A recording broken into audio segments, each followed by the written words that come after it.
There's so many things that I know now which have helped, that I teach in my lessons, that I wish someone had taught me earlier on, or at least that I'd listened when they did. Things I wish I'd done better, or done more of. I've put together a few things on this list, but jump down in the comments and let me know some things that you know now which you wish you had earlier on that have helped you out. The last one on this list is the one that I know made the biggest impact, was a real game changer for me.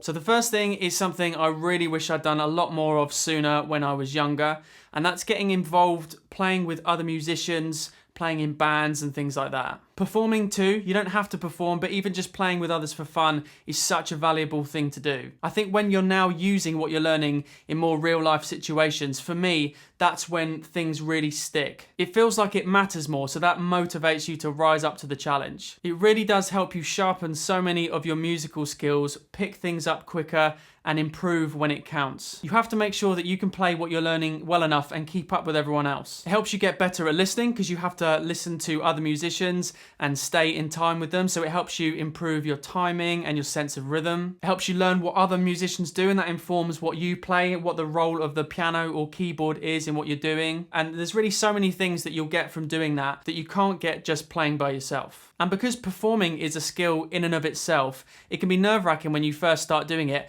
but with experience, you get more comfortable in that environment. So it's good to get started with some small steps as soon as you can. Something I definitely didn't do very well when I was younger is work on having more frequent and more focused practice sessions. You definitely do need to carve out some time to just have some fun and play around with things and experiment. You learn a lot from experimenting too. And it's important to relax, enjoy playing, enjoy learning. I just used to spend way too much time doing that, noodling around, thinking I was practicing, and ultimately it's just not the best use of time. Piano takes time to develop, so to get the most out of your time, we need to be organized and focus on a few goals, a few skills that we're working on at the moment, maybe a couple of pieces, a few exercises, whatever it is. And we always need to take a moment to think how we're practicing as well. Learning good and effective practice habits, learning methodically and slowly, having a good attention for the details, making sure that we're getting things right and not just running through the notes quickly and thinking we've practiced. Sometimes just running through the notes is a helpful reminder, but not all the time. Then we also need to make sure we're practicing often enough, because leaving long gaps all the time can really affect your progress negatively. Practicing often, whatever you're working on, it could be your sight reading, a piece or an exercise, trying to memorize something. I did a video on memorization tips recently. I'll post a link in the description. Frequent practice just really reinforces what you're learning and keeps it fresh in your mind. A big part of learning is building habits and repeating stuff till it sinks in and feels natural. And when you leave long gaps, those signals in your brain you're trying to strengthen start to fade away. You come back to it, you've forgotten stuff, it takes longer to get back into it, it's demotivating. Better to build on what you've learned by coming back to it little and often. And make sure that you build a practice routine into your schedule. Carve out some time specifically to practice. Block yourself away from distractions, put your phone away. If you get into a good habit and routine of practicing, I can guarantee you will see some better results. Just quickly before the next tip, please hit the like button because that's really helpful for the channel. And just to let you know, the next video I've got coming out is about a whole bunch of beginner mistakes, really common ones that you want to know about so you can avoid them. Lots of things that beginners do, particularly if they're learning on their own. This one is really important at all stages of learning, but particularly for beginners, and that is to really focus on and dedicate some time specifically to work on your technique. Obviously, we want to be aware of that all the time, but sometimes there's so many other things to concentrate on, whether you're trying to read or memorize something, that we may forget to think about how we're playing stuff, our technique as much. The idea is to train the good elements of technique and at least get the basics to the point where you kind of do this stuff automatically to the point where it feels natural. It's just a habit, so you don't have to think about it as hard when you're playing. It takes time to get this stuff together, but I'm talking about things like how you sit, how you hold your arms and hold your hands, what fingers you're using, and a big part of technique is your movement at the piano. I don't think I paid this enough attention, glossed over some things when I was younger, and I wish I hadn't, because it really does hold your progress back. When you put a little bit of time into your technique, maybe slower at the time, but in the long run, it makes stuff so much easier and less stressful to learn and play. Good technique makes us play better. It feels less awkward, it's more fluid. We're aiming to be relaxed and play with without excess tension, and essentially this just gives us far more control with what we're doing. And that ultimately helps us make a nicer sound at the piano, get a nicer touch, a nicer feel in the music, keep better timing and rhythm, and be more musical. Good technique at the beginning also helps you build a strong foundation, which will allow you to build up and play that more difficult or faster stuff in the future. This is one area in particular though where having your own teacher is going to help you get there quicker.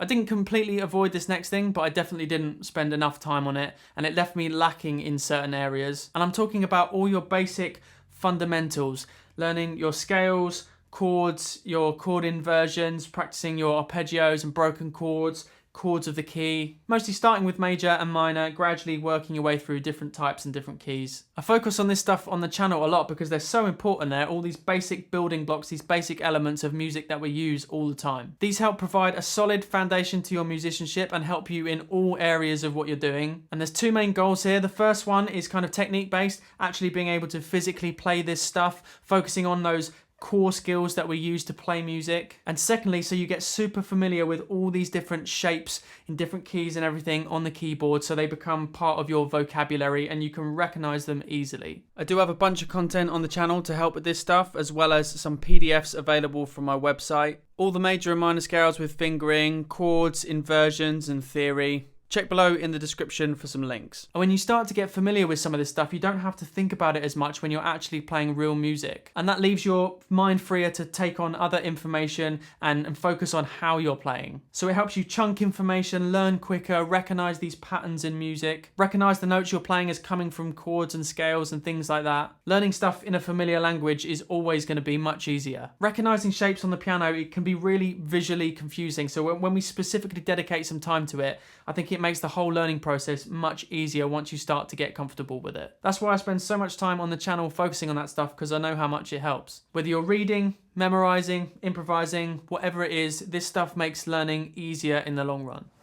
Okay, so this is my most important tip, and the reason I'm saying that is because it's the thing that I can pinpoint as something that impacted my ability to learn the most out of anything. And I mean just learning in general, getting better at playing, memorizing things, being able to improvise, work stuff out by ear. It helped me make sense of how music worked, and that helps tie all the different skills together to become a better musician. So I'm talking about one particular aspect of music theory. Music theory in general, learning how music works, all the different elements of it, is a really important thing to do. But I want to specifically talk about using numbers and intervals to describe how things are built, what we're using in music, how we build chords and scales, how to describe chord progressions, the chords in a key, how to describe what we hear, what elements are used to make certain sounds in music, how to label and find those shapes on the piano. This is such an important thing to learn. I can't emphasize that enough. Intervals are the different sized spacings between notes, and each one has a unique sound, a unique name, and they're like one of the building blocks, one of the ingredients we use to create music. You'll hear musicians using intervals to describe music all the time,